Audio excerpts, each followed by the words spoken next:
যতই দিন গড়াচ্ছে ততই যেন অস্বাভাবিকভাবে বেড়ে যাচ্ছে সাবেক প্রধানমন্ত্রী শেখ হাসিনার জনপ্রিয়তা। এটি কি শুধুমাত্র আওয়ামী লীগ এখন রাজপথে সক্রিয় নয়, তারা অনলাইনে সক্রিয় সে কারণে? আমি একটি অনলাইন জরিপ দিয়েছিলাম 2 দিন আগে, সেখানে আমি আপনাদেরকে অনুরোধ করেছি আপনারা ভোটাভুটিতে অংশগ্রহণ করুন। সেখানে এরই মধ্যে অনেক মানুষ তাদের মতামত প্রকাশ করেছেন এবং অনেক সেখানে মন্তব্য তারা করেছেন, ব্যাখ্যা করেছেন কেন তারা শেখ হাসিনাকে চাইছেন। আশ্চর্যজনকভাবে আমার কাছে যেটা দেখলাম, তারা অনেকেই বলছেন তারা আগে ভালো ছিলেন। সেই জরিপটা আমি আপনাদেরকে দেখাচ্ছি। আমি আসলে একদিন আগে, মানে এই ভিডিওটা যখন পাবলিশ হবে বলা যায় 2 দিন হয়ে যাবে, আমার জরিপের প্রশ্ন ছিল বাংলাদেশ পরিচালনায় কে বেশি যোগ্য। আমি লিখেছি বেশি ভোট দিন, যাকে ভোট দিচ্ছেন মন্তব্যের ঘরে ভোট দেওয়ার কারণ লিখুন। 2 দিন পরে ফলাফল নিয়ে ভিডিও আসবে বিস্তারিত। কিন্তু 2 দিন এরই মধ্যে হয়ে যাচ্ছে, প্রায় কাছাকাছি সময়, তাও আমি ভিডিওটি করছি। এর মধ্যে আমাকে এই জরিপে ভোট দিয়েছেন 24,000 মানুষ। এই জরিপে ভোটাভুটিতে অংশগ্রহণ করেছেন।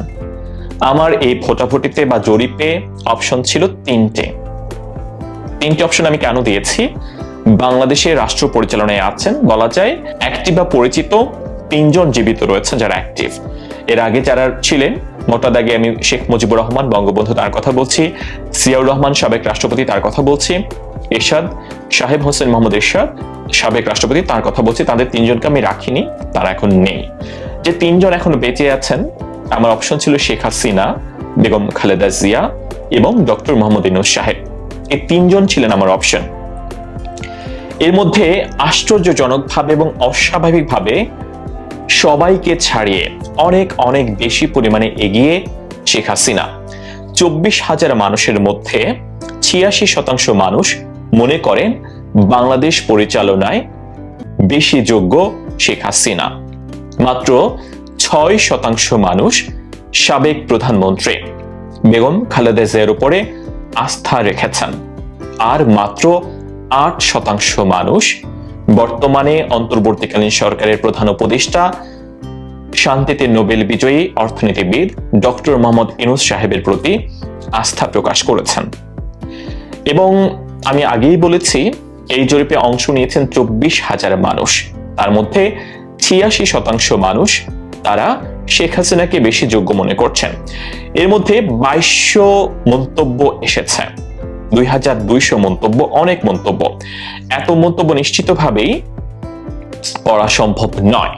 তাও আমি এর মধ্যে প্রথম দিকে যে কয়টি মন্তব্য আমার চোখে পড়ছে, আমি সেই কয়টি মন্তব্য আমি পড়ছি। আমি আপনাদেরকে অনুরোধ করব আপনারাও নিশ্চিতভাবেই সেই জরিপের ফলাফল আপনারা দেখবেন এবং আপনারা মন্তব্য করবেন, মন্তব্যগুলো আপনারা পড়বেন, আপনাদের প্রতিক্রিয়াও জানাবেন কমেন্টস বক্সে। শুধুমাত্র কি আওয়ামী লীগের মানুষজনই আমাকে সাবস্ক্রাইব করেছেন, যারা আওয়ামী লীগ সমর্থন করছেন? ওকে, আমি মন্তব্য পড়ছি। প্রথম মন্তব্য, আমি একজন নতুন ভোটার। আমি মনে করেছি বাংলাদেশের একমাত্র যোগ্য ব্যক্তি মাননীয় প্রধানমন্ত্রী শেখ হাসিনা। গরিব দুঃখী মেহনতি মানুষের সরকার, তিনি শেখ হাসিনাকে এখনো প্রধানমন্ত্রী ভাবছেন। আরেকজন কমেন্ট করেছেন, আমার এলাকায় সরকারি সহযোগিতায় যতগুলো রিলিফের কার্ড এসেছে, বিধবা ভাতা, বয়স্ক ভাতা, আওয়ামী লীগ বিএনপি দেখে নাই, সবাইকে দিয়েছে। আমরা পড়তে একটু সময় নিয়েছিলাম কারণ অনেকগুলো বানান ভুল, তিনি এটা বলেছেন। একজন কমেন্ট করেছেন, আমরা এই 3 মাসে বুঝেছি রাস্তাঘাটে আন্দোলন করা এক জিনিস আর সবার দায়িত্ব কাঁধে নিয়ে দেশ চালানো অন্য জিনিস। সেক্ষেত্রে শেখ হাসিনা বাংলাদেশের মতো জনবহুল রাষ্ট্র চালানোয় অভিজ্ঞ এবং যোগ্য, তিনি নিশ্চিতভাবেই শেখ হাসিনার প্রতি তার ভোট দিয়েছেন। আরেকজন বলেছেন, ইউনূস সরকার দেশটাকে 30 বছর পিছিয়ে দিয়ে যাবে, এই অপশাসন মানুষ ইতিহাসের পাতায় লিখে রাখবেন। আরেকজন বলেছেন, বাংলাদেশের রাজনীতিতে আওয়ামী লীগের অবদান অনেক, তাই আমি শেখ হাসিনাকে ভোট দিয়েছি। আরেকজন বলেছেন, 1990 থেকে ভোট দিচ্ছি, শেখ হাসিনার আমলে মানুষ শান্তিতে ছিল, উন্নয়ন ছিল, সাধারণ মানুষের মুখে হাসি ছিল, তাই আমি আমার ভোট মমতাময়ী শেখ হাসিনার জন্য উৎসর্গ করলাম।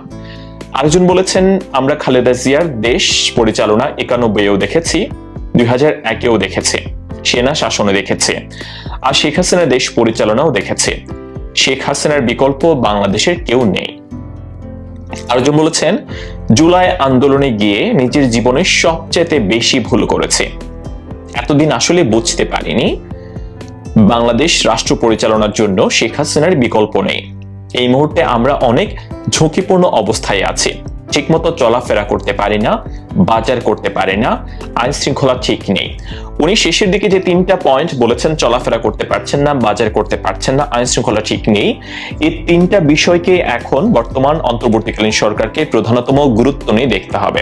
দ্রব্যমূল্য কমাতে হবে, আইন শৃঙ্খলা পরিস্থিতি ঠিক করতে হবে, মানুষ যেন নিরাপদে চলাফেরা করতে পারে সেটাও কিন্তু নিশ্চিত করতে হবে।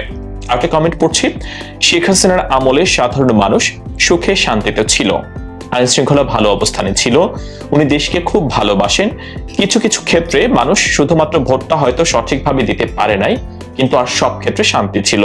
তিনি শেখ হাসিনার আমলে যে নির্বাচনগুলো হয়েছে সেই নির্বাচনে ভোটাধিকার প্রয়োগের ক্ষেত্রে সাধারণ মানুষ যেভাবে বঞ্চনার শিকার হয়েছে সে বিষয়টাকে ইঙ্গিত করলেও তিনি বলছেন যে শেখ হাসিনার সময় মানুষ শান্তিতে ছিল। আরজু বলছেন, শেখ হাসিনা তার দেশকে মনে প্রাণে অনেক ভালোবাসে এবং তার দেশের মানুষকে। আমরা দলকে মূল্যায়ন করি কেন? একটা রাজনৈতিক দল সমাজের বাইরে নয়, তাহলে আমরা আমাদের ব্যক্তিগত খারাপ দিকগুলো দলের উপর চাপিয়ে দিই কেন? ভালো মন্দ সব দলেরই আছে, কিন্তু তারা প্রত্যেকে আমাদের সমাজেরই অংশ। দলকে দোষ দিয়ে লাভ নেই, প্রত্যেকে আমাদের চিন্তা এবং মানসিকতাকে পরিবর্তন করতে হবে। তিনি সামগ্রিকভাবে বলেছেন, আমরা যদি সবাই পরিবর্তন হই তাহলে পরিবর্তন করতে বাধ্য। আরেকজন লিখেছেন, আওয়ামী লীগ সভানেত্রী দূরদর্শিতা উন্নয়ন, আইন শৃঙ্খলা, গরিবের জীবন মান উন্নয়ন, বিধবা ভাতা, বয়স্ক প্রতিবন্ধী ভাতা সহ সকল বিষয়ে নজরদারি যা দেশের মানুষের উপকারে আসে এমন সব কর্মকাণ্ডের জন্য তাকে প্রয়োজন। মানে আমি এখনো পর্যন্ত যতগুলো কমেন্ট, এমন নয় যে আমি বেছে বেছে কমেন্টগুলো পড়ছি, আমি জাস্ট স্ক্রল করে যাচ্ছি এবং সেটা স্ক্রল করতে গিয়ে যেটা দেখছি যে বারংবার শুধু আওয়ামী লীগ কেন্দ্রিক কমেন্টটি আমার চোখে পড়েছে এবং খুব স্বাভাবিকভাবেই যেহেতু 86% মানুষ শেখ হাসিনার পক্ষে রায় দিয়েছেন।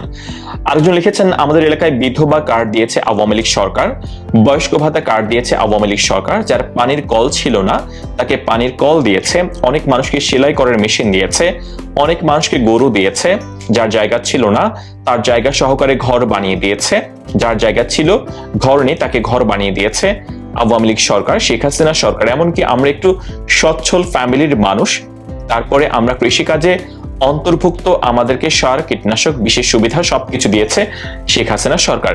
তিনি শেখ হাসিনা সরকার সময় শেখ হাসিনা সরকার কর্তৃক গৃহীত নানান সামাজিক সুরক্ষামূলক কর্মকাণ্ডগুলো তিনি এখানে বর্ণনা করেছেন। আর একটা কমেন্ট, মানে অনেক অনেক কমেন্ট আসলে এখানে এসেছে, সব কটা কমেন্ট যদি আমি পড়তে চাই এই ভিডিওর লেন্থ আসলে 2-3 ঘন্টা হবে, প্রায় 2200 কমেন্ট এসেছে। একজন কমেন্ট করেছেন, আপনার এই ভোট অনুষ্ঠানে আমিও ভোট প্রদান করেছি।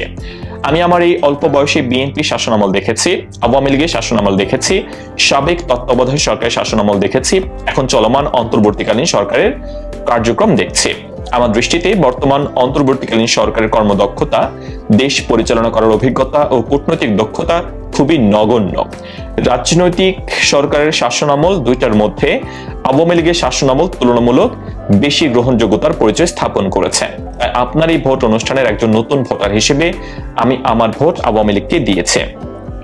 আমি এটার একটু যিনি লিখেছেন তা পড়তে চাই, তার নামটা এমডি ওয়াসিম উদ্দিন। হ্যাঁ, উনি দীর্ঘ কমেন্ট করেছেন এবং তিনি বলছেন যে শেখ হাসিনাকে তিনি ভোট দিতে চান। এখন এটা তো ইউটিউবে যখন আপনারা কমেন্ট করেন, সবার ইউটিউব চ্যানেলের লিঙ্কটা বা ইউটিউব চ্যানেলের যে জিমেল অ্যাড্রেসটা আসলে এখানে শো করে, জিমেলে যে নামটা দেয়া। তো আমি কারণে সবার নাম আসলে ঠিক মতো দেয়া থাকে না জিমেইলে, আপনারা জানেন অ্যাড্রেসের মধ্যে নাম্বার থাকে, ঠিক মতো নাম থাকে না, সে কারণে আমি নাম হয়তো মেনশন করতে পারছি না, কিন্তু যাদের নাম মেনশন করা যায় সেগুলো আমি মেনশন করছি। আসলেই একটা কমেন্ট পড়তে চাই, যে কমেন্টটা একটু বড়, লিখেছেন জাহিদ আহমেদ নামে একজন। তিনি লিখেছেন, আমার দেখা 22 বছর, আমার বর্তমান বয়স 30, 22 বছর দেশ পরিচালনা দেখেছি। বিএনপির শেষ 3-4-5 মনে আছে, তারপর 6-7 সেনাবাহিনীর দেশ পরিচালনা দেখেছে, শেষে শেখ হাসিনা দেশ পরিচালনা দেখেছি। আমার কাছে মনে হয়েছে শেখ হাসিনার বিকল্প বাংলাদেশে নাই, তিনি পারফেক্ট। শেখ হাসিনা, তুমি বাঁচলে বাঁচবে দেশ। তো আর আমি যে কমেন্ট পড়বো সেটা আসলে আমি পড়তে চাই না, কারণ সব কয়টি কমেন্ট আসলে একই রকম, সব কয়টা কমেন্ট। এবং আচ্ছা, একদম পড়তে চাই একজন সিনিয়র সিটিজেন, তার বয়স 67, আমি পড়ি। লিখেছেন রাশিদা মিনা খান, রাশিদা মিন খান, মেবি আমি ভুল পড়তে পারি জিমেইল অ্যাড্রেসটা পড়তে গিয়ে।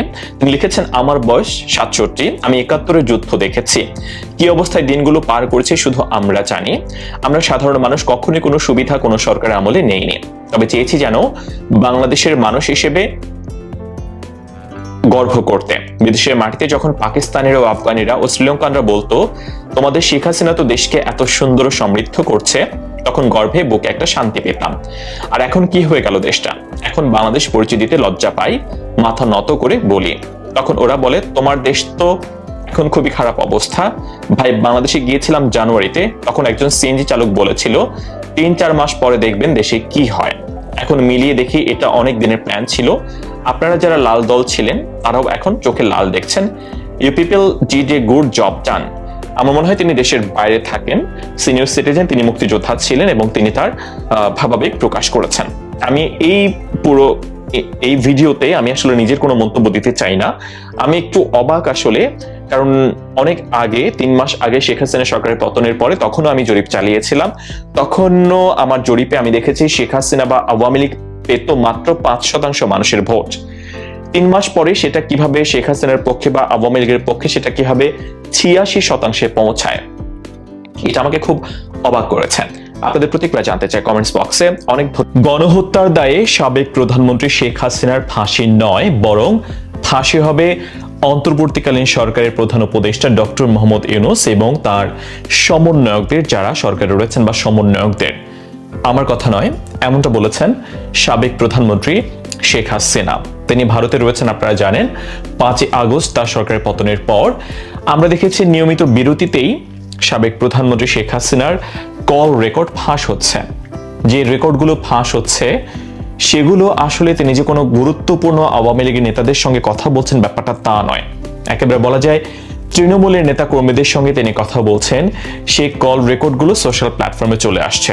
তবে আজকে যে কল রেকর্ড ফাঁস হয়েছে সেটা আসলে গুরুত্বপূর্ণ, কারণ এখানে তিনি বর্তমান সরকারের নানান কর্মকাণ্ডের তিনি নিন্দা জানিয়েছেন, সমালোচনা করেছেন কড়া ভাষায়। তার বিরুদ্ধে যে অভিযোগগুলো আনা হয়েছে সেই অভিযোগগুলো তিনি যেমনভাবে খণ্ডন করেছেন, ঠিক তেমনিভাবে তিনি বর্তমান সরকারের বিরুদ্ধে অনেক অভিযোগ তুলেছেন। এবং আরেকটা বড় ব্যাপার, সেটা হচ্ছে আগের কল রেকর্ডগুলো শেখ হাসিনার কল রেকর্ড কি না সে ব্যাপারে যদিও অনেকেই প্রশ্ন তুলছেন, সন্দেহ প্রকাশ করছেন যে আদৌ এটা শেখ হাসিনা কিনা, যদিও তার মতো শুনতে মনে হচ্ছে।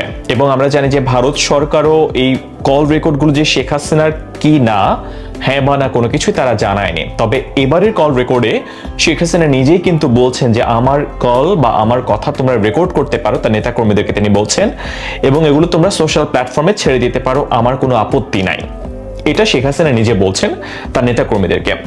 আজকের কল রেকর্ডে শেখ হাসিনা কথা বলেছেন ডেনমার্কে আওয়ামী লীগের যে নেতাকর্মীরা রয়েছেন তাদের একটা সভা চলছিল হয়তোবা, সেই সভায় তারা শেখ হাসিনার সঙ্গে কথা বলছিলেন। সে কথোপকথনটা এমনভাবে শুরু হয়, যতটুকু সোশ্যাল প্ল্যাটফর্মে ফাঁস হয়েছে সেটা হচ্ছে বর্তমান যে সরকার গঠন হয়েছে সেই সরকার গঠন প্রক্রিয়া নিয়ে। সেখানে শেখ হাসিনা বলেছেন যে বর্তমান সরকার অবৈধ এবং অসাংবিধানিক, এই সরকারের কোনো আইনগত ভিত্তি নাই। যেটা আমরা ইকোনমিস্টের প্রতিবেদনে এমনটা বলা হয়েছে যে বর্তমান সরকার আসলে আইনত কোনো ভিত্তি নেই। আবার এই সরকার, বর্তমান সরকার, অন্তর্বর্তীকালীন সরকার, তারা আবার বর্তমান সরকারের গঠন প্রক্রিয়া নিয়ে প্রশ্ন করা যাবে না এমন একটা অধ্যাদেশও কিন্তু জারি হয়েছে। শেখ হাসিনা বলছেন যে গণহত্যাগুলো হয়েছে সেটা ডক্টর মোহাম্মদ ইউনূস সাহেব তার পরিকল্পনা মাফিক হয়েছে, সমন্বয়ক যারা তার পরিকল্পনা মাফিক, তাদের পরিকল্পনা মাফিক হয়েছে। শেখ হাসিনা বলেছেন তিনি ক্ষমতায় থাকতে যখন আন্দোলন চরম পর্যায়ে পৌঁছাচ্ছিল তখন তিনি অভিভাবকদেরকে তিনি অনুরোধ জানিয়েছিলেন তারা যেন তাদের সন্তানদেরকে রাজপথে না পাঠান, কিন্তু তারা শোনেননি তার কথা, সে কারণে অনেকেই সন্তান হারিয়েছেন, তিনি সেটা বলেছেন। শেখ হাসিনা এখানে আরেকটা গুরুত্বপূর্ণ কথা বলেছেন যে যারা সাধারণ ছাত্র ছাত্রীরা যারা আবেগের বশে জুলাই আগস্টে গণ অভ্যুত্থানে অংশগ্রহণ করেছিল তারা তাদের অনেকেই ভুল বুঝতে পেরেছে এবং আওয়ামী লীগের বা শেখ হাসিনার তাদের প্রতি কোনো ক্ষোভ নেই যারা না বুঝে সরল মনে জুলাই আগস্টে গণ অভ্যুত্থানে অংশগ্রহণ করেছিল।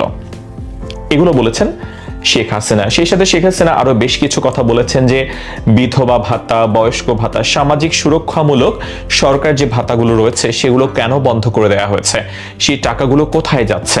শেখ হাসিনা প্রশ্ন তুলেছেন বর্তমানে ব্যাংকে গেলে গ্রাহকরা টাকা পাচ্ছে না, ব্যাংক কেন খালি হয়ে গেল, সেই প্রশ্ন তুলেছেন। শেখ হাসিনা আরো প্রশ্ন তুলেছেন শেয়ার বাজারের কেন এই অবস্থা, শেয়ার বাজারের টাকাগুলো কোথায় গিয়েছে। এই সরকার সেইগুলো সরিয়ে ফেলছে বা তারা নিজেদের স্বার্থে ব্যবহার করছে, এমন অভিযোগ শেখ হাসিনা বারংবার করেছেন সেই কল রেকর্ডে। শেখ হাসিনা আরো একটা গুরুত্বপূর্ণ কথা বলেছেন। তিনি বলেছেন যে বর্তমান সরকার ক্ষমতা গ্রহণ করার পরে এই যে চাকরির বয়স বাড়ানোর যে দাবি তারা আন্দোলন করছিল, তাদের উপর লাঠিপেটা করা হয়েছে, গার্মেন্টস শ্রমিকরা আন্দোলন করছে, সেখানে গুলি করে মেরে ফেলা হচ্ছে, এই ব্যাপারগুলো শেখ হাসিনা বলছেন। এবং তিনি বলছেন যে এই যে আন্দোলন করছিল সাধারণ ছাত্ররা জুলাইয়ে, তো তখন তাদের উপর তো কোনো ধরনের আক্রমণের ঘটনা ঘটেনি, তারা দীর্ঘদিন ধরে তারা আন্দোলন করেছেন এবং তাদের দাবি মেনে নেওয়ার পরেও তারা যখন এক দফার দাবি নিয়ে আসলো তখন ধীরে ধীরে পরিস্থিতি খারাপ হতে থাকে এবং সবকিছু প্ল্যান অনুযায়ী হয়েছে, এটা শেখ হাসিনার বক্তব্য। শেখ হাসিনা আরো একটা বিষয়ে খুব বেশি পরিমাণে নজর কেড়েছে আমার তার বক্তব্য শুনে, সেটা হচ্ছে তিনি বারংবার তিনি বলছেন যে